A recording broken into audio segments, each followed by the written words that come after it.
এই নাও 1 বস্তা সোনা তোমার জন্য। এর বিনিময়ে তোমাকে শুধু আমাকে মা বলতে হবে। আরে এটা তো আসলে সোনা। তুমি যদি কিং পরিবারের ওয়ারিশ হয়ে থাকতে চাও তাহলে আমরা যেখানে বলবো তোমাকে সেখানে বিয়ে করতে হবে। আমি তোমাদের কতবার বলবো আরকে কোম্পানি চেয়ারম্যানের সাথে আমার বিয়ে হয়েছে। এই দেখো আমার ছেলে। হ্যাঁ এটা আমার মা। সত্যি যদি তোমার বিয়ে হয় তাহলে কালকে তোমার সন্তানের স্বামীকে নিয়ে পরিবার বৈঠকে চলে আসবে। হ্যাঁ বুঝতে পেরেছি, কালকে নিয়ে আসবো। এই তুমি কি কালকে আমার ছেলে হয়ে আমার সাথে যাইতে বলবে? এরপরে তুমি যা বলবে আমি শুনবো। হ্যাঁ আমি রাজি আছি। তাহলে কালকে এখানে আমরা দেখা করবো। এ তো জানে না আরকে কোম্পানির চেয়ারম্যানের সাথে একে বিয়ে করাই দিব।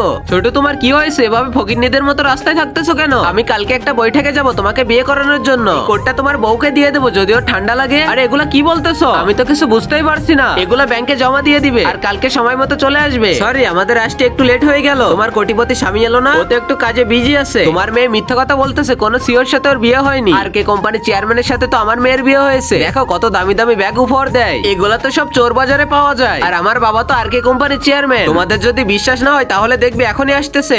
কি চলতেছে এখানে? মনে হচ্ছে ভাইয়া চলে এসেছে। এই তুমি বলে দাও না তুমি আর কে কোম্পানির চেয়ারম্যান। আরে এ তো আমাদের কোম্পানির ম্যানেজার। এই মেয়েটার বয়ফ্রেন্ড নাকি এটা? আমি বলেছিলাম না আর কে কোম্পানির চেয়ারম্যানের সাথে আমার মেয়েরই বিয়ে হয়েছে। আরে এ তো সিও না, এ তো মিথ্যা কথা বলতেছে। তাই নাকি? তাহলে তোমার সিও বাবাকে ডাকো, আমরাও দেখতে চাই। সব সত্যি সামনে চলে আসবে। এত সাহসকার যে আমার ভাই আর বউর সামনে আমাকে অপমান করে। আর আগে মহান আল্লাহকে তুমি ভালোবাসলে লাইক এন্ড সাবস্ক্রাইব করে দাও। আর পার্ট 2 দেখতে চাইলে অবশ্যই কমেন্টে পার্ট 2 লিখো।